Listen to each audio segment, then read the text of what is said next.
রাসূল আকরাম সাল্লাল্লাহু আলাইহি ওয়াসাল্লামের কলিজার টুকরা সাইয়্যিদাতুন নিসাই আহলিল জান্নাহ হযরতে ফাতেমা রাদিয়াল্লাহু আনহার ঘটনা।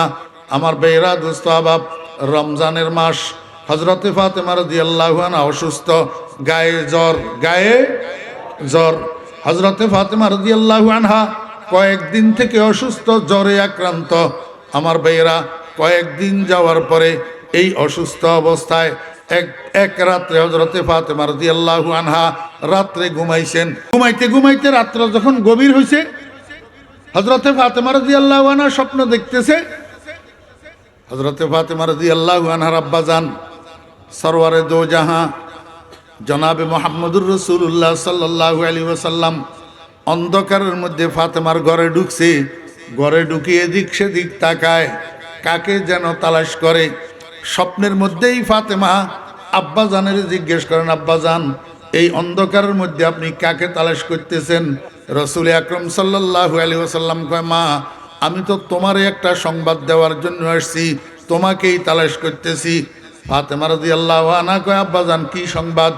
রাসূল আকরাম সাল্লাল্লাহু আলাইহি ওয়াসাল্লাম বলেন, ফাতেমা, এখন তো রমজানের মাস, আগামী দিন তো রোজা থাকবা। এই রোজার জন্য আজকে রাত্রে সেহরি করিবা তোমার স্বামীর সাথে আলীর দস্তরখানে, কিন্তু আগামী দিন রোজা শেষে ইফতার করিবা আব্বাজানের সাথে জান্নাতের দস্তরখানে। আমার বেরা দোস্ত আবাব, এই স্বপ্ন দেখার সাথে সাথে ফাতেমা রাদিয়াল্লাহু আনহার ঘুম ভাঙি গেছে। হযরতে ফাতেমা রাদিয়াল্লাহু আনহা বিচলিত হয়ে গেছেন, কি দেখলাম? ওনাদের এগুলা তো রুইয়ায়ে রহমানি, কোনো সন্দেহ নাই, রুইয়ায়ে রহমানি।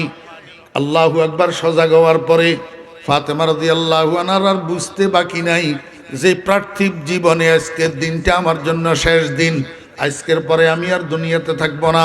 যেহেতু ইফতার আব্বাজানের সাথে করতে হবে জান্নাতের দস্তরখানে, সেহেতু আজকের ইফতারের আগেই আমার ইন্তেকাল হয়ে যাবে। এইটা ফাতেমা বুঝি গেছেন। বুঝি ফাতেমা কি করছেন? আমার ভাইয়েরা, সেহরি খাওয়ার সময় হয়েছে। হযরত আলী রাদিয়াল্লাহু আনহুকে ঘুম থেকে জাগাইছেন, কিন্তু স্বপ্নের কথা কয় না। স্বপ্নের কথা কয় না কেন? হযরতে ফাতেমা রাদিয়াল্লাহু আনহা জানেন হযরতে আলী রাদিয়াল্লাহু আনহু ফাতেমাকে কি পরিমাণ মহব্বত করেন। এই স্বপ্নটা শোনার সাথে সাথে স্বপ্নের তাবির, স্বপ্নের তাৎপর্য আলীর বুঝতে দেরি হবে না। আলী যখন স্বপ্নের তাবির বুঝে ফেলবে, তখন আলী কান্না শুরু করবে, সেহরি খাওয়ার হবে না। এই জন্য ফাতেমা নিজেকে সংযত করি। হযরতে আলী রাদিয়াল্লাহু আনহুকে লইয়া দনোজনে সুন্দর মতো সেহরি খাইছেন, কিন্তু আলীর স্বপ্নের কথা কয় না। সেহরি খাওয়া যখন শেষ হয়েছে, হযরতে আলী রাদিয়াল্লাহু আনহু মসজিদের দিকে চলে গেছেন ফজরের নামাজ পড়ার জন্য। ফাতেমাতু জোহরা রাদিয়াল্লাহু আনহা ঘরের কোনায় নামাজের মুসল্লা বিছাইয়া ফজরের নামাজ পড়তেছেন। যখন মসজিদে ফজরের নামাজ শেষ হয়েছে, হযরত আলী রাদিয়াল্লাহু আনহু মসজিদ থেকে বাসায় আসছেন। ঘরে ঢুকি দেখে নামাজের মুসল্লাটা খালি, নামাজের মুসল্লায় ফাতেমা নাই। হযরতে আলী রাদিয়াল্লাহু আনহু আশ্চর্য হইয়া গেছেন, ব্যাপারটা কি? জীবনেও তো কোনোদিন ফাতেমাকে ইশরাক পড়া ছাড়া, ফজর নামাজের পরে ইশরাক পড়া ছাড়া মুসল্লা ত্যাগ করতে দেখি নাই। আজকে অসুস্থ শরীরে জ্বর লইয়া ফাতেমা ইশরাক না পড়ি নামাজের মুসল্লাকে উঠলো কেন, গেল কোথায়? তালাশ করতে করতে হযরতে আলী রাদিয়াল্লাহু আনহু ফাতেমাকে যাইয়া রান্নাঘরে পাইছে। কোথায়? রান্নাঘরে। ফাতেমা রান্নাঘরে বড় বড় কয়েকটা কাজ একসাথে শুরু করছেন। আমার ভাইরা দোস্ত আবাব, একটা কাজ শুরু করছেন, চুলার মধ্যে আগুন জ্বালাইছেন। বড় একটা হান্ডির মধ্যে বেশি পরিমাণে কতগুলা পানি গরম করার জন্য দিছেন। আর একটা কাজ শুরু করছেন, বড় একটা গামলার মধ্যে হযরতে হাসান হুসাইন রাদিয়াল্লাহু আনহুমা, ছোট্ট দুই শিশু পুত্র, ওনাদের পরিধানের যে কাপড় চোপড় সবগুলারে একসাথে ভিজাইছেন দোয়ার জন্য। আর একটা কাজ শুরু করছেন, বড় একটা ডিশের মধ্যে বেশি পরিমাণে কতগুলা আটা লইয়া খামির বানাইতেছেন রুটি বানানোর জন্য। হযরতে আলী রান্নাঘরে ঢুকি বেকুব হইয়া গেছে, এইটা কি কারবার? কয়, ফাতেমা, এটা কি শুরু করলা? তুমি অসুস্থ মানুষ, গায়ে জ্বর, জীবনেও তো কোনো দিন তোমাকে এশরাক না পড়ি নামাজের মুসাল্লা থেকে উঠতে দেখি নাই, আজকে এশরাকটাও পড়লা না, নামাজের মুসাল্লা থেকে উঠি, এতগুলা কাজ একসাথে কেন শুরু করছো তুমি? চট্টগ্রামের ফটিকছড়ি থানার অন্তর্গত আজাদি বাজার হেদায়েতুল ইসলাম কমিটির উদ্যোগে আয়োজিত 2 দিন ব্যাপী এই মহতী ইসলামী মহাসম্মেলনের আজ সমাপনী দিবসে আমাদেরকে অংশগ্রহণ করার তৌফিক দিয়েছেন। এই জন্য আমরা সবাই মহান রব্বুল আলামিনের শুকর আদায় করি, আলহামদুলিল্লাহ।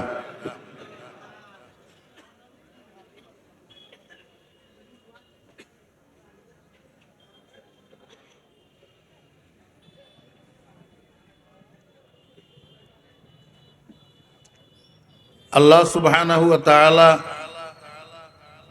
নিজে বেজোড়, কিন্তু বানাইছেন সব জোড়া জোড়া। আসমান জমিন এক জোড়া, চন্দ্র সূর্য এক জোড়া, দিন রাত এক জোড়া, আলো অন্ধকার এক জোড়া, দুনিয়া আখিরাত এক জোড়া, বেহেশত দোজখ এক জোড়া, নারী পুরুষ এক জোড়া। নিজে বেজোড়, কিন্তু বানাইছেন সব জোড়া জোড়া।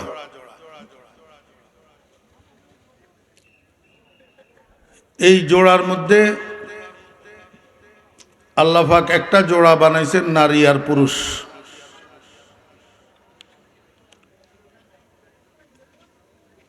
এই একটা মুকাদ্দিমা আপনাদের সামনে রাখলাম, এটা মুকাদ্দিমায়ে উলা।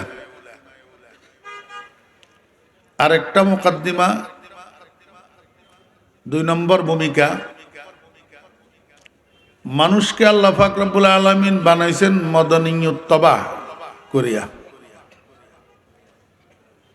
মদনীয়ুত্তবা মানি ইউনাইটেড জীবনযাপনে অভ্যস্ত, সম্মিলিত জীবনযাপনে অভ্যস্ত। এই জন্য মানুষ যৌথ জীবনযাপনে শান্তি পায়, সিঙ্গেল জীবনযাপনে কষ্ট পায়।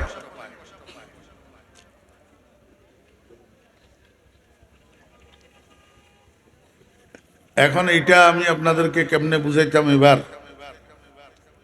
ম্যাক্সিমাম তো তালেবে আলম ভাইয়েরা গায়রে মুতাজাওয়িজ।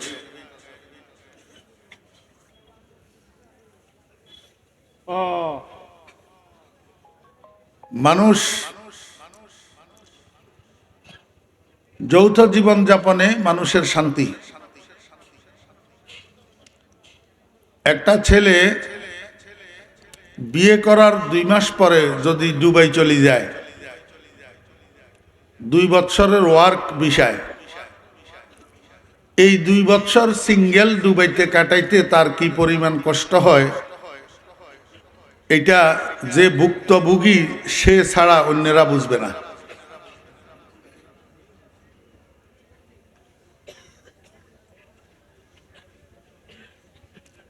এই যৌথ জীবনযাপনটা মানুষের শান্তিময় হয় কোন সময়?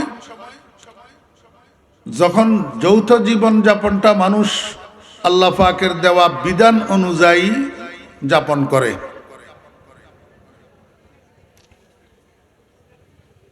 আল্লাহ সুবহানাহু ওয়া তাআলা মানুষের ইউনাইটেড জীবনটা শান্তিময় হওয়ার জন্য যেই বিধান দিয়েছেন, সেই বিধানটার নাম হইল পর্দা। আমি আবার বলি, মানুষ যৌথ জীবনযাপন করার জন্য, যৌথ জীবনযাপনটা শান্তিময় হওয়ার জন্য যে বিধান আল্লাহ পাক দিয়েছেন, সেই বিধানের নাম পর্দা। তো মানুষ যখন আল্লাহ পাকের বিধান অনুযায়ী যৌথ জীবন যাপন করে, পর্দার বিধান মানিয়া যৌথ জীবন যাপন করে, তখন মানুষের যৌথ জীবন যাপন, পারিবারিক জীবন, সামাজিক জীবন শান্তিময় হয়। আর আল্লাহ পাকের বিধান ছাড়িয়া যখন মানুষ যৌথ জীবন যাপন করা শুরু করে তখন সেই জীবনের মধ্যে শান্তি তো দূরের কথা, কেলেঙ্কারির আর সীমা থাকে না। আল্লাহ পাকের দেওয়া এই বিধানের নাম পর্দা। এই পর্দাটা প্রাথমিকভাবে তিন প্রকার। একটা পর্দা হলো চোখের পর্দা, নজরের পর্দা। আরেকটা পর্দা হলো আওয়াজের পর্দা। আরেকটা পর্দা হলো দেহের পর্দা। এই তিন প্রকারের পর্দার কথা আল্লাহ পাক কোরআন শরীফের মধ্যে ইরশাদ করেছেন। আমাদের দেশে একটা ভুল কথা আছে, নারীর পর্দা। আসলে পর্দা শুধু নারীর নয়, পর্দা নারী পুরুষের উভয়ের জন্য। নারী পুরুষের উভয়ের জন্য। আমি একটা সাধারণ উদাহরণ আপনাদেরকে দেই। একটা পুরুষ মানুষ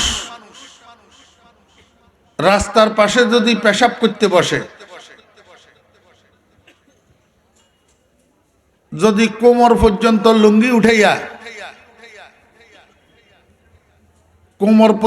লুঙ্গি উঠাইয়া রাস্তার পাশে যদি পেশাব করতে বসে, তো ওই মানুষটার উরু সেই রাস্তা দিয়া যত মানুষ হেঁটে যায় সবের নজরে পড়ে।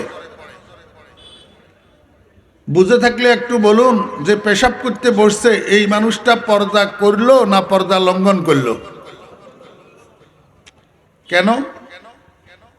একজন পুরুষের নাভি থেকে হাঁটু পর্যন্ত এই জায়গাটা সতর। এই জায়গাটাকে অন্য পুরুষের নজর থেকে হেফাজত করা ফরজ। তো যেই মানুষটা উরুর কাপড় উঠাইয়া রাস্তার পাশে পেশাব করার জন্য বসলো আর নিজের শরীরের পর্দার অংশটা, সতরের অংশটা ভিন্ন পুরুষকে দেখাইলো, সে ফরজ তরক করলো, পর্দা লঙ্ঘন করলো, কবিরা গুনার ভাগী হলো। এবার বুঝে থাকলে আমাকে বলুন, পর্দা শুধু নারীর না পুরুষের, নারীর উভয়ের? উভয়ের। আল্লাহ পাক প্রথম যেই পর্দার কথাটা বলছেন সেটা হলো চোখের পর্দা। কোরআন শরীফের মধ্যে আল্লাহ সুবহানাহু ওয়া তাআলা ইরশাদ করছেন, কুল্লিল মুমিনিন ইয়াগুদ্দু মিন আবসারিহিম। আর একটু পরে যাই আল্লাহ পাক বলছেন, কুল্লিল মুমিনাত ইয়াগদুদনা মিন আবসারিহিন্না। অর্থ কি? হে আমার বন্ধু, আপনি আপনার ঈমানদার পুরুষ উম্মতদেরকে বলুন, আপনার ঈমানদার পুরুষ উম্মতদেরকে বলুন, তারা যেন ঘরের ভিতরে এবং বাহিরে হাঁটা চলা করার সময় চোখের দৃষ্টিকে নিচের দিকে অবনত করে হাঁটে। কোনো বেপরদা নারীর দিকে যেন না তাকায়। এমনি ভাবে হে আমার বন্ধু, আপনি আপনার ঈমানদার মহিলা উম্মতদেরকে বলুন, তারা যেন ঘরের ভিতরে এবং বাহিরে হাঁটাচলা করার সময় চোখের দৃষ্টিকে নিচের দিকে অবনত করি হাঁটে, বেগানা পুরুষের দিকে যেন না তাকায়। এবার আপনারা বুঝে থাকলে বলুন, এই পর্দাটা কিসের পর্দা? নজরের পর্দা। কিসের পর্দা? নজরের পর্দা। শুধু নারীদের জন্য বললেন না নারী পুরুষ উভয়ের জন্য বললেন? উদাহরণ, আমাদের দেশে মানুষ যৌথ পরিবারে বসবাস করে, একান্নভুক্ত পরিবার। এক ঘরের ভিতরে বাবা আছে, মা আছে, ভাইয়েরা আছে 4 জন, বোনেরা আছে 3 জন। এই 4 জনের মধ্যে 3 ভাই বিবাহিত, এদের বউয়েরা আছে, বোন 3 জনের ভিতর 2 বোন বিবাহিতা, এদের স্বামীরা আছে, শুধু একটা ছেলে আর একটা মেয়ে আছে অবিবাহিত, আর বাকিরা সব বিবাহিত বিবাহিতা। এই এতগুলা মানুষ একটা যৌথ পরিবারে বসবাস করে, এক ঘরের মধ্যে চলাফেরা করে, হাঁটা চলা করে। এখন আপনারা আমাকে বলুন, এই যেই মানুষগুলা এক ঘরের মধ্যে বসবাস করে চলাফেরা করে, এরা কি সবাই প্রত্যেকে একের জন্য অপরে আপন? প্রত্যেকে একের জন্য অপরে এগানা? আমার মুসলমান ভাইরা, আমরা তো এগানা কে বেগানা কে সেটাও বুঝি না। আপন কে পর কে সহজ ভাষায় যদি বুঝতে যাই তো এগানা হইল ওই সমস্ত মহিলা, একজন পুরুষের জন্য এগানা যেই মহিলার সাথে যেই পুরুষের বিবাহ বন্ধন হারাম। বিবাহ বন্ধন হারাম। বিবাহ বন্ধন হারাম হওয়াটা 3 ভাগে বিভক্ত। একটা হইল রক্তের সম্পর্কে বিবাহ বন্ধন হারাম, আর একটা হইল বৈবাহিক সম্পর্কে বিবাহ বন্ধন হারাম, আর একটা হইল দুধের সম্পর্কে বিবাহ বন্ধন হারাম। রক্তের সম্পর্কে বিবাহ বন্ধন হারাম, একটা ভাইয়ের জন্য একটা বোনকে বিয়ে করা হারাম। ভাইয়ের জন্য বোন মুহাররামা। বুঝে থাকলে বলুন, এই হুরমতটা কি বৈবাহিক সম্পর্কের কারণে না রক্তের সম্পর্কের কারণে? রক্তের সম্পর্কের কারণে। মেয়ের জামাই আর শাশুড়ি, যে কোনো মেয়ের জামার জন্য শাশুড়িকে বিয়ে করা হারাম। শাশুড়ি মেয়ের জামার জন্য মুহাররামা। এই হুরমতটা কি রক্তের সম্পর্কে না বৈবাহিক সম্পর্কে? বৈবাহিক সম্পর্কে। যেই পুরুষটা যেই মহিলার বুকের দুধ পান করছে, ওই মহিলাটাকে ওই পুরুষটাই বিয়ে করা হারাম। এটা কি রক্তের সম্পর্কে না বৈবাহিক সম্পর্কে? বুঝে বলুন। এটাকে হুরমতে রাজাআত বলে। এটা রক্তের সম্পর্কেও নয়, বৈবাহিক সম্পর্কেও নয়, বরং দুধের সম্পর্কে হারাম। যেহেতু ওই পুরুষটার জন্য ওই মহিলাটা দুধমা। কি দুধমা? এই দুধমা দুধ বেটার জন্য, দুধ ছেলের জন্য হারাম। এক কথায়, যেই পুরুষের জন্য যেই মহিলাকে বিয়ে করা হারাম, ওই মহিলা ওই পুরুষের জন্য এগানা, ওই পুরুষ ওই মহিলার জন্য এগানা। এদের মধ্যে পর্দা নাই। এদের মধ্যে পর্দা নাই। আর যেই পুরুষ যেই মহিলাকে বিয়ে করা হালাল, তাদের 2 জন একজন একজনের জন্য বেগানা। এদের মধ্যে পর্দা আছে। এদের মধ্যে পর্দা আছে। আমার ভাইরা, দোস্ত আহবাব, এখানে একটা কথা না বললেই নয় যে বৈবাহিক সম্পর্ক হালাল হওয়া আর হারাম হওয়া 2 ভাগে বিভক্ত। একটা হইল চিরস্থায়ী হারাম, আর একটা ক্ষণস্থায়ী হারাম। চিরস্থায়ী হারাম আর ক্ষণস্থায়ী হারাম। যেমন একজন মহিলা, একজন পুরুষ একটা মহিলাকে বিয়ে করছে। এখন যেই মহিলাকে বিয়ে করছে, ওই মহিলা যতক্ষণ তার বিবাহ বন্ধনের মধ্যে আছে, ততক্ষণ পর্যন্ত ওই মহিলার বোন, যাকে আমাদের দেশে শালী বলে, এই শালীটাকে বিয়ে করা ভগ্নিপতির জন্য হারাম। কারণ 2 বোন একসাথে বিয়ে করে রাখা যায় না। হ্যাঁ, এই হুরমতটা হুরমতে আবদি না, এটা চিরস্থায়ী হুরমত না। 2 দিন পরে যদি বোন মারা যায়, তো ভগ্নিপতি ইচ্ছা করলে শালী এটারে বিয়ে করতে পারবে, তখন আর হারাম থাকবে না। কিন্তু 2 বোন একসাথে বিয়ে করা, জমা বাইনাল উখতাইন, এটা হারাম। এটা কি? কিন্তু আমাদের দেশে কিছু মুসলমান নামের কুলাঙ্গার, মুসলমান নামের কুলাঙ্গার ইসলামী নাম ব্যবহার করিয়া, মুসলমানি নাম ব্যবহার করিয়া, আরবি নাম ব্যবহার করিয়া, নবী রাসূল সাহাবীদের নাম ব্যবহার করিয়া, ইসলামকে মুসলমানদেরকে বৃদ্ধাঙ্গুলি প্রদর্শন করিয়া দুই বোন একসাথে বিয়ে করিয়া সংসার করে আমাদের বাংলাদেশে। এমন মুসলমান নামের কুলাঙ্গার আছে। বুঝতে থাকলে বলুন, দ্বিতীয় বিয়েটা যেটা শালীরে বিয়ে করছে, এটা বিয়ে হয়েছে?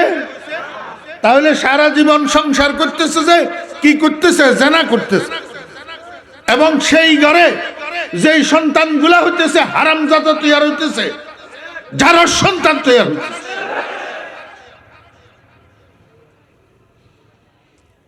এবার আপনারা এগানা বেগানা বুঝলেন তো? যার সাথে যার বিবাহ বন্ধন হালাল, সেই মহিলাটা আপনার জন্য বেগানা, আর যার সাথে যার বিবাহ বন্ধন হারাম, সেই মহিলাটা আপনার জন্য এগানা। এখন পর্দা কি এগানার সাথে না বেগানার সাথে? এবার আপনারা আমাকে একটু বলুন, এই একই ঘরের মধ্যে একান্নভুক্ত পরিবারে যে আমরা বসবাস করি, চলাফেরা করি, এখানে ভাবি আর দেবর আছে না? ভাবি আর দেবর, উনারা দুইজন একজনের জন্য এগানা না বেগানা? বেগানা। কিন্তু আমাদের দেশের তথাকথিত জাহেল মানুষ কতগুলা, মূর্খ মানুষ কতগুলাই বলে যে ভাবি কি মা কি, ভাবি কি। আর বেটা তুই বললেই ভাবি মা হইয়া যাবে? কোথায় মা আর কোথায় ভাবি? তুই ভাবি কি মা কি এই কথা বলি, যদি দেবরের সাথে ভাবিকে হসপিটালে পাঠাস, দেবরের সাথে ভাবিকে ভাবির বাপের বাড়িতে পাঠাস, তোর মতো কুলাঙ্গার মুসলমান এই দুনিয়াতে আর নাই। রাসূল আকরাম সাল্লাল্লাহু আলাইহি ওয়াসাল্লাম বলেন, আল হামবু আল মাউত, একজন ভাবির জন্য দেবর মৃত্যু সমতুল্য। একজন ভাবির জন্য দেবর কি? মৃত্যু সমতুল্য। আর তুই ভাবিরে বানাই দিলি দেবরের জন্য মা সমতুল্য। নাউযুবিল্লাহি মিন যালিক। আপনারা আমাকে বলুন, এক ঘরের মধ্যে একসাথে চলাফেরা করে দুলাভাই আর শালি, দুলাভাই আর শালি, কয় দুলাভাই কি বড় ভাই কি? তুই বললে দুলাভাই বড় ভাই হইয়া যাবে? দুলাভাই আর শালি একজন একজনের জন্য বেগানা। আল্লাহ পাক রব্বুল আলামিন বলেন, হে শালির গোষ্ঠী, বাবির গোষ্ঠী, তোমরা ঘরের ভিতরে চলাফেরা যদি করতেই হয়, একান্নভুক্ত সংসারে যদি বসবাস করতেই হয়, ঘরের ভিতরে চলার সময় এবং নিতান্ত প্রয়োজনে যদি বাজারে বাইর হইতে হয়, মার্কেটে যাইতে হয়, আল্লাহু আকবার, চোখগুলারে উপরের দিকে উঠাইয়া, দৃষ্টি উপরের দিকে উঠাইয়া, এদিক সেদিক বিলবিলাইয়া বিলবিলাইয়া তাকাইবা না, বিলবিলাইয়া বিলবিলাইয়া হাঁটবা না, দৃষ্টি নিচের দিকে অবনত করি হাঁটবা।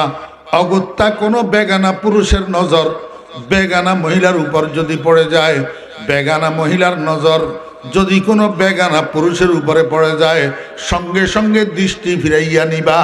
দ্বিতীয়বার আবার সেদিকে তাকানো তোমার জন্য হারাম। তোমার জন্য কি হারাম? অ্যাক্সিডেন্ট হবে, অ্যাক্সিডেন্ট। কি হবে? রাত্রে প্রাইভেট কার দুইটা দুই দিক থেকে আসতেছে, তো ড্রাইভিং এর নিয়ম হলো দোনো প্রাইভেট কারের ড্রাইভার হেডলাইট গুলাকে ডিমে দিয়ে রাখবে, ডিমে, হেডে না, উপরের দিকে উঠাই রাখবে না। হেডলাইট দুটোকে নিচের দিকে নামাই রাখবে। কেন? দোনো প্রাইভেট কারের হেডলাইট যদি উপরের দিকে উঠানো থাকে, তো দোনো প্রাইভেট কারের ড্রাইভার সামনের দিকে কিছু দেখবে না, এই জন্য সামনাসামনি মারি দিবে। গাড়িও দুটোটা ভাঙবে, ড্রাইভারও মরবে, অ্যাক্সিডেন্ট ঘটবে। আল্লাহ পাক রব্বুল আলামিন বলেন, হে ইমানদার নারী পুরুষগণ, তোমরা যদি প্রয়োজনে ঘরের ভিতরেও হাঁটা চলা করো, ঘরের বাহিরেও হাঁটা চলা করো, তো হেডলাইট উপরের দিকে করি হাঁটিও না, নিচের দিকে করি হাঁটো। হেডলাইট উপরের দিকে করি হাঁটবা। যদি চার চোখে মিলন হয়ে যায়, তো সেখানে অ্যাক্সিডেন্টের সম্ভাবনা। আজকে আমাদের দেশে এই দুর্ঘটনাগুলো ঘটতেছে কি কারণে? ওই বানানেওয়ালার বিধান না মানার কারণে। বানানেওয়ালার বিধান না মানার কারণে। যদি সব নারী পুরুষেরা বানানেওয়ালার বিধান মানি চলতো, তাহলে এই অ্যাক্সিডেন্টগুলো হতো না, দুর্ঘটনাগুলা হতো না। সময় কম তো, এই জন্য আমাকে সংক্ষেপে একটু সামনের দিকে আগানো লাগতেছে। এইটা যে বললাম সংক্ষেপে, এটা কিসের পর্দা?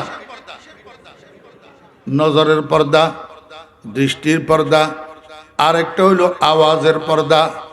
আল্লাহ পাক রব্বুল আলামিন আল্লাহর বন্ধু মুহাম্মদুর রাসূলুল্লাহ সাল্লাল্লাহু আলাইহি ওয়াসাল্লামের বিবিদেরকে ডেকে বলেন, ইয়া নিসা আন-নাবিয়্যি, হে নবীর স্ত্রীগণ, হে নবীর স্ত্রীগণ।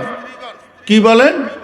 লাস্তুন্না কাহাদিম মিনান নিসা, তোমরা পৃথিবীর অন্য সমস্ত নারীদের মতো নও, অন্য নারীদের মতো নও। ইনিত্তাকাইতুন্না, যদি তোমরা পরহেজগার হয়ে থাকো, যদি তোমরা মুত্তাকি হয়ে থাকো, যদি তোমরা খোদাবিরু হয়ে থাকো। আমাকে একটু বলুন না, রাসূল আকরাম সাল্লাল্লাহু আলাইহি ওয়াসাল্লামের বিবিগণ মুত্তাকি কি মুত্তাকি না? পরহেজগার কি পরহেজগার না? খোদাবিরু কি খোদাবিরু না? কারণ রাসূল আকরাম সাল্লাল্লাহু আলাইহি ওয়াসাল্লামের জন্য এই বিবিগুলা ইন্তেখাব করছেন কে? রাসূল আকরাম সাল্লাল্লাহু আলাইহি ওয়াসাল্লামের জন্য বিবি এগুলা কে ইন্তেখাব করছেন? আল্লাহ। তো আল্লাহ রাসূল আকরাম সাল্লাল্লাহু আলাইহি ওয়াসাল্লামের জন্য নাফরমান বিবি ইন্তেখাব করছেন, নাউজুবিল্লাহ। মুত্তাকি বিবি ইন্তেখাব করছেন না। তো এখন আবার কেন কয় ইনিত্তাকাইতুন্না, যদি তোমরা আল্লাহকে ভয় করো, যদি তোমরা খোদাবিরু হয়ে থাকো। আসল ঘটনা হইল আমার ভাইয়েরা, ছেলের বউ যখন শাশুড়ির কথা মানে না, শাশুড়িকে শ্রদ্ধা করে না, তখন শাশুড়ি ছেলের বউয়ের তো আর গায়ে হাত তুলতে পারে না। তো নিজের মেয়েটাকে ফিটাইয়া, নিজের মেয়েটাকে শাসন করিয়া ওই ছেলের বউয়ের শিক্ষা দিতে যায়। আমার ভাইয়েরা, দোস্ত আবাব, আল্লাহ পাক রব্বুল আলামিন নবী পত্নীগণকে যে ধমক দিতেছেন, ইনিত্তাকাইতুন্না, যদি তোমরা খোদাবিরু হয়ে থাকো। আসলে এই ধমক নবী পত্নীগণের জন্য নয়, নবী পত্নীগণের মাধ্যমে কিয়ামত পর্যন্ত আনেওয়ালা মুহাম্মদুর রাসূলুল্লাহ সাল্লাল্লাহু আলাইহি ওয়াসাল্লামের উম্মতের নারীগণের জন্য এই ধমকি। ও দুনিয়ার ইমানদার নারীরা, তোমরা যদি মুত্তাকি হয়ে থাকো, খোদাবিরু হয়ে থাকো, আল্লাহর ভয় যদি তোমাদের অন্তরে থাকে, ফালা তাখযানা, ফালা তাখযানা, তোমরা নরম করিও না। কি করিও না? নরম করিও না। কি নরম করিও না? বিল কাউল, আই কাউলা কুন্না, বাওয়াস্তায় হরফে জর মফুলে বিহি, বাওয়াস্তায় হরফে জর মফুলে বিহি। ফালা তাখযানা কাউলা কুন্না, তোমরা তোমাদের কথাকে নরম করিও না। তোমরা তোমাদের কথাকে কি করিও না? নরম করিও না। অর্থাৎ মিষ্টি মিষ্টি আওয়াজে কথা বলিও না। লেট বাইয়া বেটকাইয়া বেটকাইয়া, চিকন চিকন মিষ্টি হাসি দিয়া কথা বলিও না। কার সাথে? বেগানা পুরুষের সাথে। কার সাথে? বেগানা পুরুষের সাথে। আমার ভাইয়েরা, দোস্ত আবাব, আল্লাহ পাক বলেন, যদি তুমি বেগানা পুরুষের সাথে মিষ্টি আওয়াজে, মিষ্টি ভাষায় যদি নরম নরম আওয়াজে কথা বলো, হ্যাঁ, ফায়াতমাআল্লাযী ফী কলবিহি মারাদ, আল্লাহ পাক বলেন, দুনিয়ার রাস্তায় রাস্তায় যত যুবকেরা তরুণেরা হাঁটে, এদের সবার অন্তর কিন্তু বিশুদ্ধ নয়। এদের মধ্যে অনেক যুবক তরুণ আছে দিলের মধ্যে ফোকায় ধরা। দিলের মধ্যে কি ধরা? ফোকায় ধরা। ফসা দিল, ফসা কি? ফসা দিল, দিলের ভিতরে রোগ, দিলের ভিতর রোগ। আল্লাহ পাক বলেন, এইরকম রুগ্ন দিলওয়ালা কোন যুবকের সাথে যদি তুমি চিকন চিকন আওয়াজে, মিষ্টি মিষ্টি ভাষায়, মিষ্টি মিষ্টি আওয়াজে কথা বলো, তো সে তোমার দিকে লোভের হাত বাড়াবে।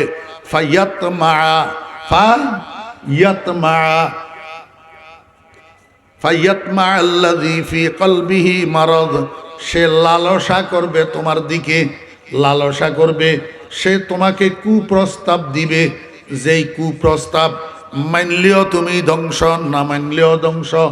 তার কুপ্রস্তাব তুমি মানলে জাহান্নামে যাইতে হবে, আর যদি না মানো তাহলে অ্যাসিড নিক্ষেপ খাইতে হবে। হ্যাঁ, কুপ্রস্তাব না মানলে কি খাইতে হবে? অ্যাসিড নিক্ষেপ খাইতে হবে। তার চেয়ে ভালো আগে ভাগে তুমি সতর্ক হও, এমন বেগানা যুবকের সাথে, বেগানা তরুণের সাথে তুমি মিঠা কথা কইতে যাইও না। কথা বুঝছেন না? বুঝেন না? আল্লাহু আকবার। এখন প্রশ্ন হইতে পারে, তাহলে বেগানা পুরুষের সাথে প্রয়োজনীয় কি কথা বলা যাবে না? আল্লাহ পাক রব্বুল আলামিন বলেন, ওয়াকুলনা কাওলাম মারুফা।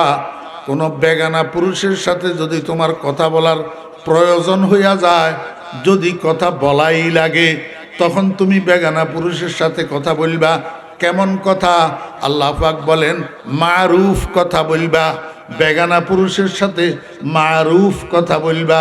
আমার ভাইয়েরা, দোস্ত আহবাব, মারুফ কথা কোন কথাকে বলে? চলেন এবার একটু তাফসীরে যাই। মারুফ কথা কোন কথা? মনোযোগ আসেনি? প্রথমত কথা বলার ধরন তিন প্রকার। প্রথমত কথা বলার ধরন তিন প্রকার। এক প্রকার কথা হইল কর্কশ কথা। কর্কশ কি? আমার ভাইয়েরা, দোস্ত আহবাব, একটা ছেলে আর একটা মেয়ে কলেজে যাইতেছে রাস্তা দিয়া। তো ছেলেটা মেয়েটাকে জিজ্ঞেস করলো, এই মেয়ে, তোমার নাম কি? তখন মেয়েটা বলল, এই বেটা, তোর কি দরকার, একবারে জুতা দিয়ে ফিটি দিব। বলেনি? বুঝে থাকলে বলুন তো এই কথাটা কোন কথা হইল? কর্কশ কথা। আরেকটা কথা হইল একেবারে মিষ্টি মিষ্টি, মিঠা মিঠা, চিকন সুরের আলাপ। চিকন সুরের আলাপ। আরেকটা কথা হইল মধ্যম ভাষা, মধ্যম আওয়াজ, স্বাভাবিক একজন মানুষের আওয়াজ যেটা, সেই আওয়াজে কথা বলা। একেবারে নরমও না, একেবারে গরমও না। কথা বুঝছেন না? বুঝেন নাই? হ্যাঁ, এইটার মধ্যম আওয়াজটা মনে রাখেন। এরপরে কথা বলার ধরন আবার তিন প্রকার। একটা ধরন হইল একটা প্রশ্নের 5টা উত্তর। একটা প্রশ্নের 5টা উত্তর। আরেকটা হইল প্রশ্ন করার পরে একেবারে উত্তর না দিয়া চুপ থাকা। আরেকটা হইল একটা প্রশ্নের একটা উত্তর, যতটুক প্রশ্ন ততটুক উত্তর। কথা বুঝছেন না? বুঝেন নাই? আমার ভাইয়েরা, দোস্ত আহবাব, একটা প্রশ্নের 5টা উত্তর দিলে সেটাও ধ্বংস। সেটাও কি? ধ্বংস। দুইটা ছেলে মেয়ে কলেজে যাইতেছে, রাস্তায় ছেলেটা মেয়েটারে জিজ্ঞেস করলো, এই মেয়ে, তোমার নাম কি? তো এই মেয়েটা উত্তর দিতেছে, জি ভাইয়া, আমার নাম সকিনা, আমরা বাড়ি বুইয়া বাড়ি, আমার আব্বার নাম আব্দুর রহিম। ভাইয়া, আপনার নামটা কি না?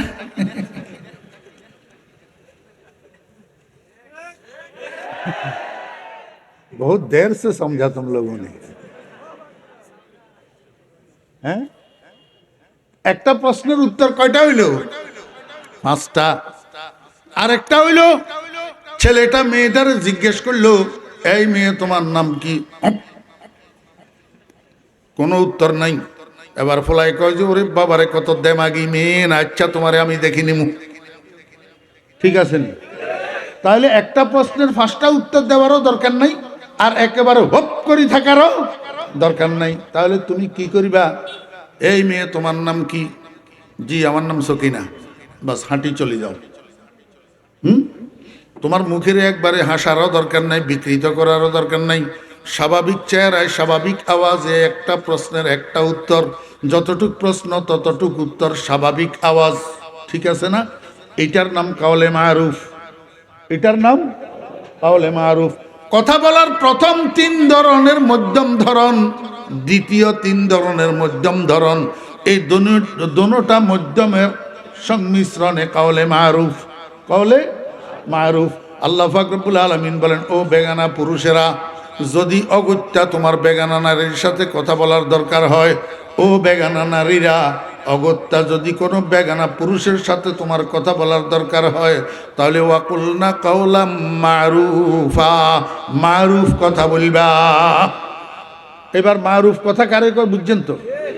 আমার ভাইয়েরা, দোস্ত আহবাবেরা, সংক্ষেপে, অতি সংক্ষেপে দুইটা পর্দা আপনাদেরকে বুঝাইলাম। একটা হইল নজরের পর্দা, আর একটা হইল আওয়াজের পর্দা। কিসের পর্দা? আওয়াজের পর্দা। আমার মা বোনেরা, মাইকের আওয়াজের সাথে পর্দার আড়াল থেকে যে সমস্ত মা বোনেরা বয়ান শুনতেছেন, আপনাদেরকে বিনয়ের সাথে বলি, কথাবার্তা এমন আওয়াজে বলবেন যেই কথার আওয়াজ কোনো বেগানা পুরুষের কানে না যায়। এখন তো মহিলা কতগুলা, এক বাড়িতে ঝগড়া লাগলে 3 বাড়ি পর্যন্ত খবর হয়। 3 বাড়ি পর্যন্ত। আরে বিশেষ করে স্বামী স্ত্রী ঘরের মধ্যে যে ঝগড়া লাগে, স্বামী স্ত্রী, আল্লাহু আকবার, গোটা বাড়ি খবর করে ফেলে। স্বামী স্ত্রী ঘরের মধ্যে ঝগড়া লাগলে আমার মা বোনেরা ও স্বামী স্ত্রীগণ সাবধান। বিশেষ করে যখন আপনাদের সন্তান গর্ভে আসবে, সন্তান যখন গর্ভে আসবে তখন স্বামী স্ত্রী দুজন সাবধান। এই সন্তান গর্ভে থাকা অবস্থায় স্বামী স্ত্রী ঘরের মধ্যে ঝগড়া করবেন না, একে অপরকে গালাগালি করবেন না, ঘরের মধ্যে মারামারি করবেন না। আপনারা স্বামী স্ত্রী সন্তান গর্ভে থাকা অবস্থায় যাহা যাহা করবেন, যাহা যাহা বলবেন, যাহা যাহা খাবেন, যাহা যাহা শুনবেন, এগুলার একটা প্রভাব গর্ভের সন্তানের উপর পড়বে। গর্ভের সন্তানের উপরে পড়বে। সন্তান গর্ভের মধ্যে লইয়া যদি স্বামী স্ত্রী ঘরের মধ্যে ঝগড়া করেন, গালাগালি করেন, মারামারি করেন, তো মনে রাখিয়েন আপনার গর্ভের সন্তান ভূমিষ্ঠ হওয়ার পরে সন্ত্রাসী ছাড়া আর কিছু হবে না, বেয়াদ্দপ ছাড়া আর কিছু হবে না, গালাগালি ছাড়া আর কিছু চিনবে না। আমার ভাইয়েরা, সন্তান গর্ভের মধ্যে লইয়া মা যদি পর্দায় চলে তো সন্তান ট্যালেন্ট হয়, মেধাবী হয়। সন্তান গর্ভে লইয়া মা যদি বেনিটি ব্যাগ কাঁধে ঝুলাইয়া মার্কেটে মার্কেটে ড্যাং ড্যাং করে, এই সন্তান মায়ের পেট থেকে বোকা ডামিস মেধা খর্ব হইয়া বাইর হয়। আল্লাহু আকবার। এরপরে 3 নম্বর পর্দা যেটা হইল, কিসের পর্দা? দেহের পর্দা, শরীরের পর্দা। এই পর্দাটা বোঝানোর জন্য আল্লাহ পাক বলছেন নবী পত্নীদেরকে, ওয়াকারনা ফি বুয়ুতিকুন্না, হে নবীর স্ত্রীগণ, আপনাদের বসবাসের জায়গা হইল ঘর। আপনাদের বসবাসের জায়গা মার্কেট নয়, আপনাদের বসবাসের জায়গা অফিস নয়, আপনাদের বসবাসের জায়গা কারখানা নয়, আপনাদের বসবাসের জায়গা গার্মেন্টস নয়, আপনাদের বসবাসের জায়গা হইল ঘর। আপনারা ঘরে থাকবেন, আপনাদের ডিউটি হইল ঘরে ঘর আঞ্জাম দেওয়া, বাচ্চা লালন পালন করা, স্বামীর সম্পদের হেফাজত করা, স্বামীর সন্তানগুলাকে লালন পালন করা, আপনাদের খাওয়া পরা, ঔষধপত্র, কাপড় চোপড়, যাবতীয় সব কিছুর ইন্তজাম করা স্বামীর দায়িত্ব, পুরুষের দায়িত্ব। এখন যারা আপনাদেরকে সমান অধিকারের নাম কইয়া ঘর থেকে বাহির করি রাস্তায় নামাইতেছে, এরা আসলে আপনাদেরকে ডিউটি দিতেছে, আপনাদের অধিকার দিতেছে না, আপনাদের অধিকার খর্ব করতেছে। অধিকার কি করতেছে? খর্ব করতেছে। এই জন্য আমার মা বোনেরা, যখন আপনারা ঘরের মধ্যে চলাচল করবেন, যদি ঘরের মধ্যে আপনার স্বামী, আপনার আব্বা, আপনার ভাই, তাহলে আপনার সতর্কতার দরকার নাই, আপনার পর্দার দরকার নাই। কিন্তু ঘরের মধ্যে যদি আপনার দেবর থাকে, আপনার বাসুর থাকে, আপনার ননদের জামাই থাকে, আল্লাহু আকবার, এরকম বেগানা পুরুষ ঘরের মধ্যে যদি আসা যাওয়া করে, কামলা বদলা চাকর বাকর ঘরের মধ্যে যদি আসা যাওয়া করে, তাহলে আপনাকে সতর্ক থাকতে হবে। আম্মা জান আয়েশা সিদ্দিকা রাদিয়াল্লাহু আনহা বলেন, আমার হুজরার মধ্যে রসুল আকরাম সাল্লাল্লাহু আলাইহি ওয়াসাল্লামকে দাফন করা হয়েছে। আমি হুজরার মধ্যে আসা যাওয়া করতাম, আমার গায়ে কাপড় আছে না না আছে সেটার দিকে আমি এত বেশি সতর্ক দৃষ্টি রাখতাম না, কারণ যিনি সেই হুজরার মধ্যে উনি তো আমার স্বামী। এরপরে সেখানে দাফন করা হইল আমার আব্বাকে, আমি সেই হুজরার মধ্যে আসা যাওয়া করতাম, আমি সতর্কতার সাথে শরীর ঢাকার চিন্তা করতাম না। আমি খেয়াল করতাম এই হুজরার মধ্যে যেই 2 জন আছে, একজন আমার স্বামী আর একজন আমার আব্বা।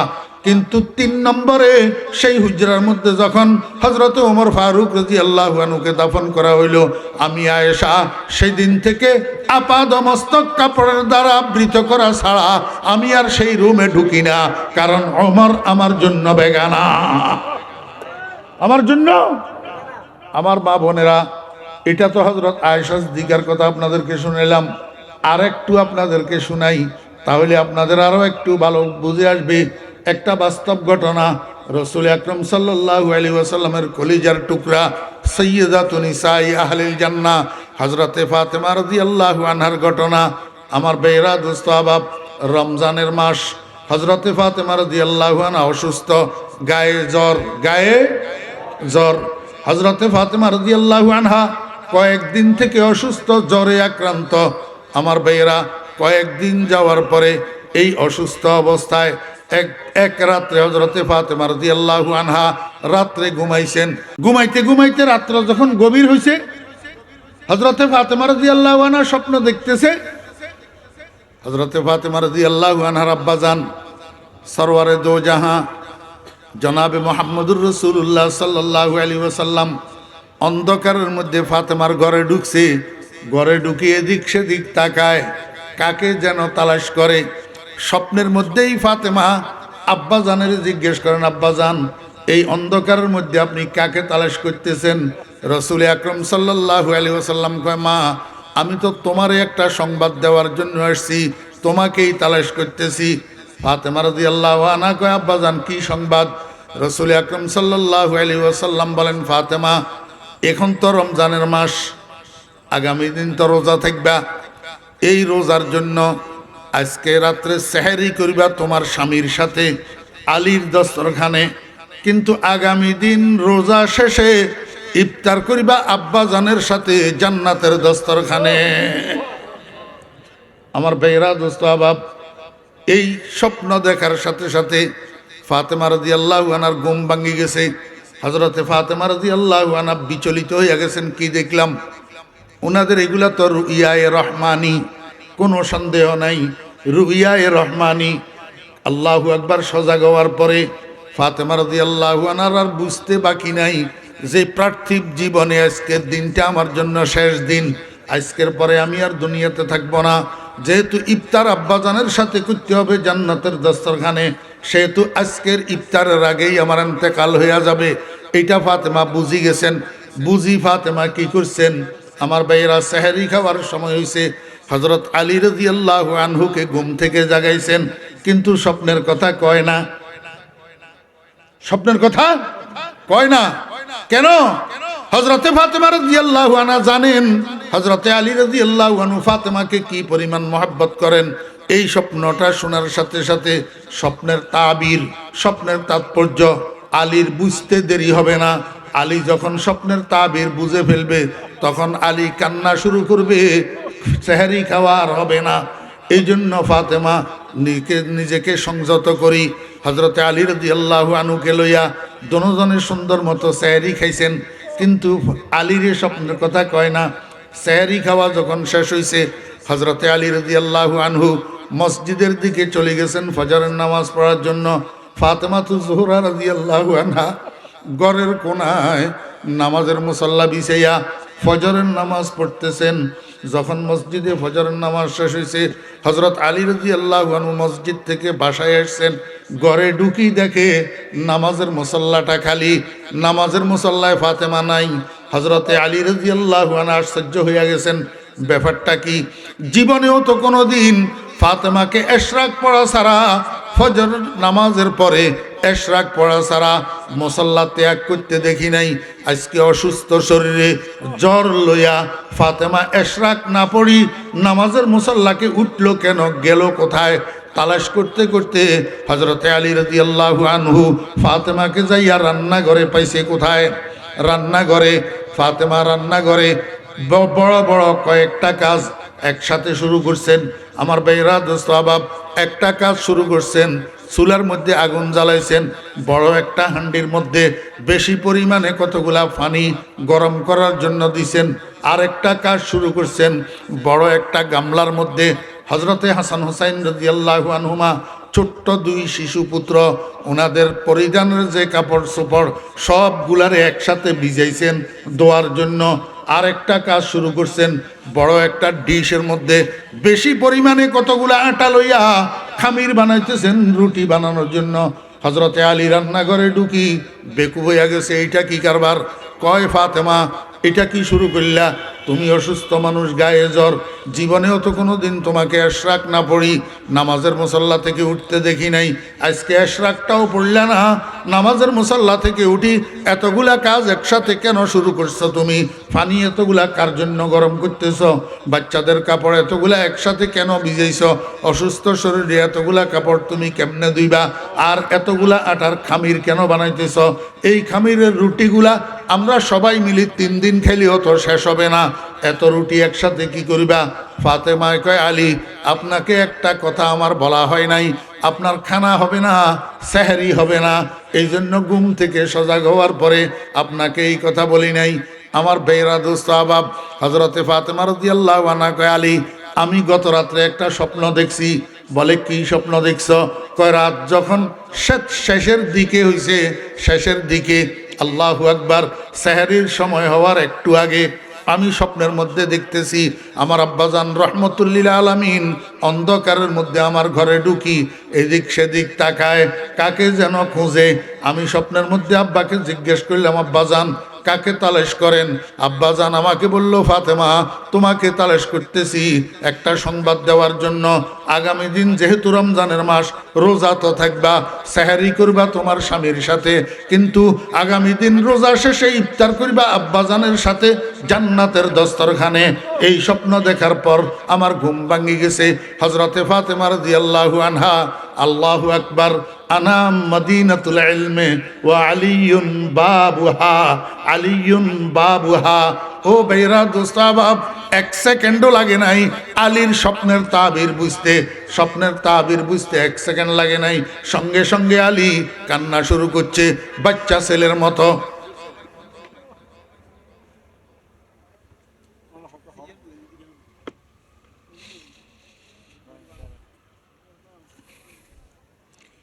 বাচ্চা ছেলের মতো হাউমাউ করি কান্না শুরু করছে।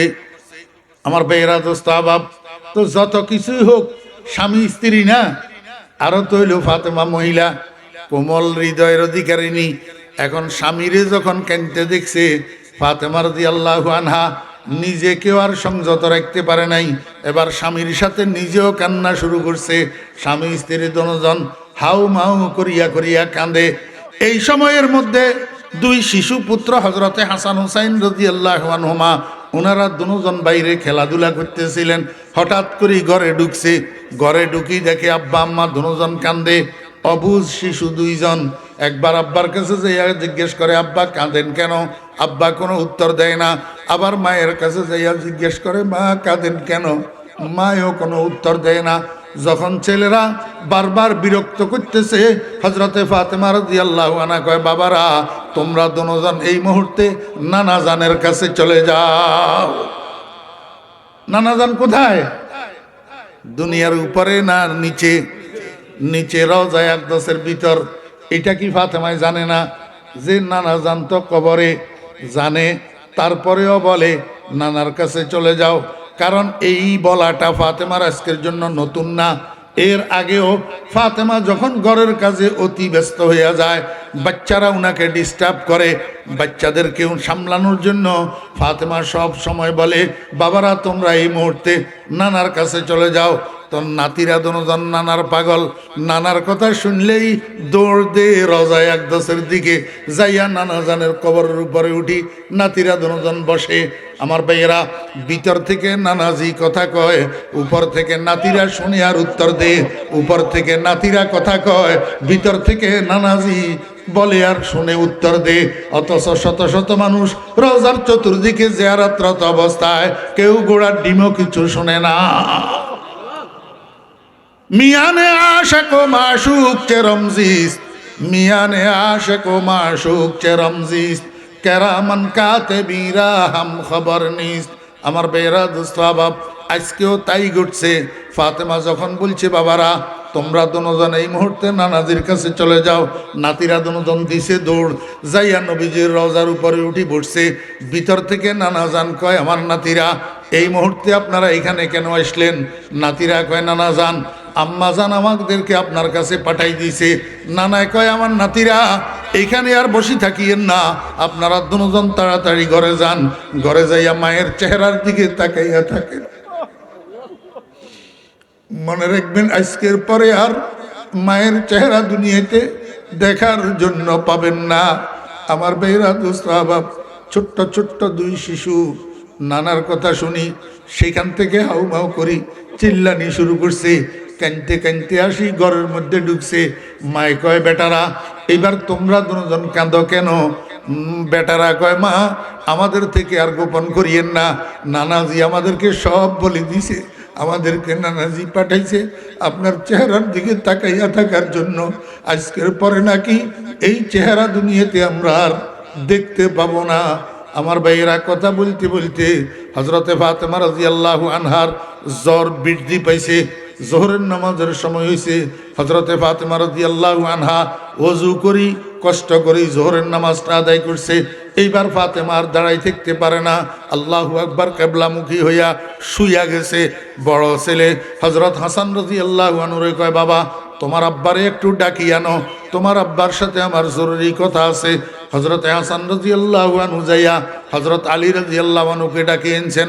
হযরতে আলী রাদিয়াল্লাহু আনহু ফাতেমার মাথার কাছে দিয়ে বসছে, বসে জিজ্ঞেস করে ফাতেমা তোমার তো অসুস্থ, তুমি এই অসুস্থ শরীরে এমন কি গুরুত্বপূর্ণ কথা যে ছেলেকে পাঠাইলে আমাকে ডাকি আনতে? হযরতে ফাতেমা রাদিয়াল্লাহু আনহা গপ করে স্বামীর হাত ধরছে। হাত ধরি কয় ও আলী, আমি যেদিন থেকে আপনার ঘরে আপনার স্ত্রী হয়ে আসছি সেদিন থেকে আজকে পর্যন্ত আমি আমার উপরে আপনার যত হক, আপনার উপর আমার উপরে যত অধিকার, এগুলো আমি পরিপূর্ণভাবে আদায় করতে পারি নাই। স্বামী হিসাবে আপনার যে খেদমত করার দরকার ছিল আমি সেটা করতে পারি নাই। যদি কে আমাদের ময়দানে আল্লাহ পাকের আদালতে আমি ফাতেমার বিরুদ্ধে নালিশ করেন, তো যেহেতু আমি কন্যা, আমার আব্বা রহমতুল্লিল আলামিন কোটি মানুষের সামনে আমি কন্যার জন্য শর্মিন্দা হবে, আমি বরদাস্ত করতে পারবো না। এই জন্য আপনার হাতে ধরেই বলতেছি, আমি জিন্দা থাকা অবস্থায় একটু বলুন না আমাকে মাফ করিয়া দিলেন কিনা। আমার ভাইরা দুষ্ট বাপ হযরত আলী রাদিয়াল্লাহু আনহু এবার ফাতেমার হাত ধরছে। ফাতেমার হাত ধরিয়া কাঁদে আর কয় ও ফাতেমা তুমি এটা কি বললা? তুমি তো দোজাহানের বাদশার কন্যা, তুমি তো রহমতুল্লিল আলামিনের আদরের দুলারি, তুমি তো রহমতুল্লিল আলামিনের নয়নের মণি। আমি আলী তো কোনো রকমেই তোমার উপযুক্ত ছিলাম না। তোমার আব্বা দয়া করি তোমারে আমার হাতে উঠাইয়া দিছে।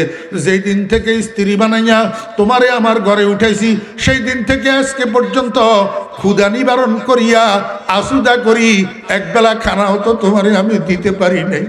ভালো একটা পোশাক তোমাকে আমি পরিধান করাইতে পারি নাই।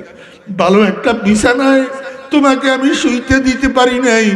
আমার অপারগতার কারণে তোমার খেদমতে যেই ত্রুটি হয়েছে, কিয়ামতের ময়দানে তোমার আব্বার কাছে যদি যাইয়া বলো আমার তো উপায় থাকবে না। ও ফাতেমা জিন্দা থাকতে আমাকে একটু মাপ করিয়া দিয়া যাও। স্বামী স্ত্রীর হাত ধরিয়া কান্দে আর মাপ চায়, স্ত্রীর স্বামীর হাত ধরিয়া কান্দে আর মাপ চায়। আমার মা বোনেরা, স্বামী স্ত্রীর সংসার এমন হওয়া চাই, স্বামী স্ত্রীর দাম্পত্য এমন হওয়া চাই। আমরা কিসের স্বামী স্ত্রী, আমরা কিসের দম্পতি? আমরা তো সারাক্ষণ স্বামী স্ত্রী ঝগড়ার মধ্যে লাগি থাকি। আমার মা বোনেরা, হযরতে ফাতেমা রাদিয়াল্লাহু আনহার এই ঘটনা থেকে আমাদেরকে শিক্ষা গ্রহণ করতে হবে। আমার ভাইরা দোস্ত আহবাব, এইবার আলী আর ফাতেমা একজনের হাত ছাড়ি দিছে। এবার ফাতেমায় কয় আলী আপনার কাছে আমার আরেকটা আরজি, আরেকটা মিনতি। এখন কিছুক্ষণের মধ্যে আমার ইন্তেকাল হইয়া যাবে, কারণ আব্বা তো আমাকে বলছেন আব্বার সাথে ইফতার করার জন্য, তাহলে ইফতারের আগে আমার ইন্তেকাল হইয়া যাবে। সামনে রাত্রি, আপনার কাছে আমার অনুরোধ, আমার দাফন কাফনটাকে আগামীকাল ভোর হওয়া পর্যন্ত, দিনের আলো পর্যন্ত বিলম্বিত করবেন না। তাখির করবেন না। রাত্রের অন্ধকারের মধ্যে আমাকে দাফন করে দিবেন। আর আমার দাফন কাফনে অংশগ্রহণ করার জন্য কোনো বেগানা মানুষ যেন খবর না পায়, কোনো বেগানা পুরুষ যেন আমার জানাজায় শরিক না হয়, আমার দাফনে শরিক না হয়। হযরতে আলী রাদিয়াল্লাহু আনহু কয়, ফাতেমা এইটা কি কইলা? তুমি রহমতুল্লিল আলামিনের কন্যা, তোমার এন্তেকালের খবর শুনলে চতুর্দিক থেকে মানুষ দলে দলে দৌড়াইয়া আসবে তোমার জানাজায় শরীক হওয়ার জন্য, তোমার দাফনে শরীক হওয়ার জন্য। তুমি বাধা কেন দিতেছ? হযরতে ফাতেমা রাদিয়াল্লাহু আনহা কয়, আলী বুঝলেন না, যেই মানুষগুলো আমার জানাজার নামাজ পড়ার জন্য আসবে তাদের চক্ষু কোথায় থাকবে, তাদের নজর কোথায় থাকবে? তাদের নজর তো আমার খাটিয়ার উপরে থাকবে।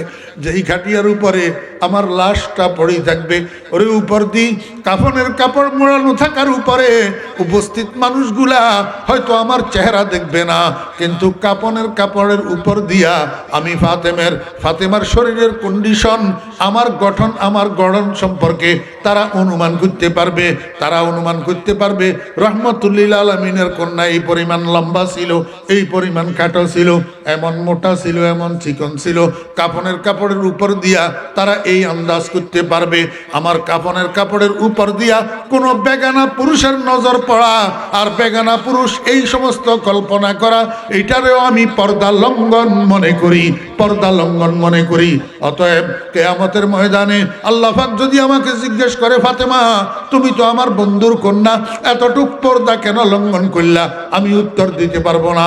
এই জন্য কোনো বেগানা পুরুষের নজর আমার খাটিয়ার উপরেও যেন না পড়ে, কাফনের কাপড়ের উপর দিয়াও আমার শরীরের উপরে যেন না পড়ে।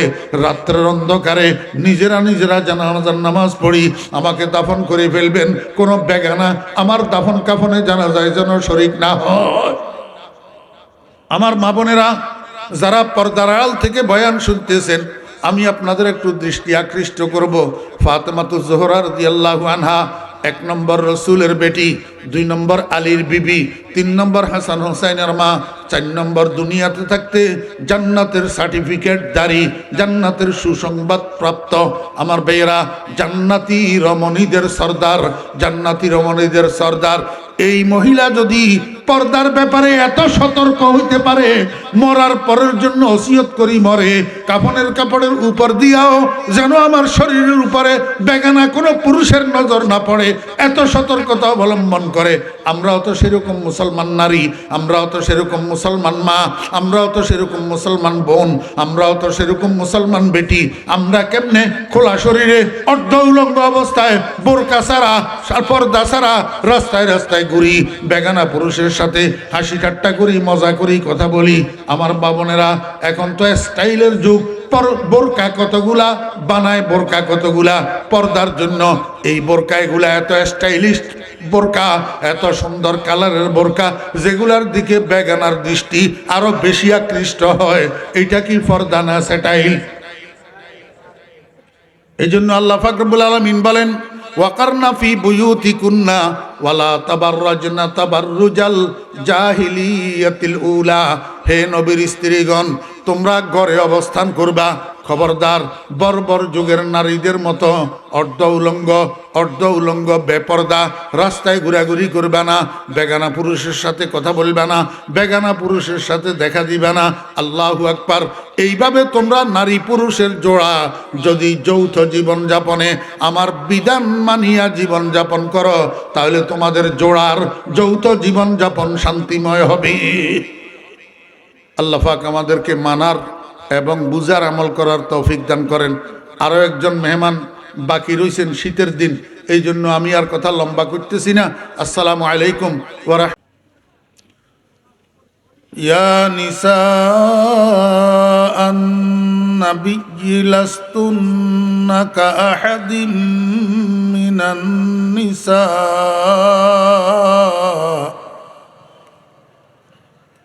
ইন ইত্তাকাইতুন্না ফালা তাখদা'না বিল কওলি ফায়াতমা'আল্লাযী ফী কলবিহি মারাদ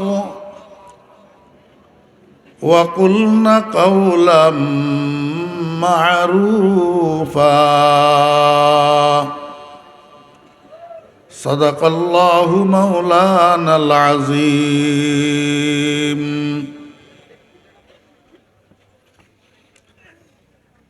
قال رسول الله صلى الله عليه وسلم نساء كاسيات عاريات مائلات مميلات رؤوسهن كأسنمة البخت المائلة لا يدخلن الجنة ولا يجدن ريحها وإن ريحها لتوجد من مسيرة كذا وكذا أو كما قال النبي عليه الصلاة والسلام وصدق رسوله النبي الأمي الكريم ونحن على ذلك لمن الشاهدين والشاكرين ربنا تقبل منا إنك أنت السميع العليم محترم المقام حضرت الحاج واجب الاحترام صدر مکرم گرامی قدر حضرات علماء کرام সমাবেত সর্বস্তরের দিনদার মুসলমান ভাইয়েরা, আমার প্রাণপ্রিয় ছাত্র ভাইয়েরা, পর্দার আড়ালের সম্মানিতা পর্দানসী মা ও বোনেরা, মহান আল্লাহ রাব্বুল আলামিনের অপরিসীম দয়ার এহসান আল্লাহ রাব্বুল আলামিন আমাদেরকে আজ 30শে ডিসেম্বর 2025 ইংরেজি তারিখে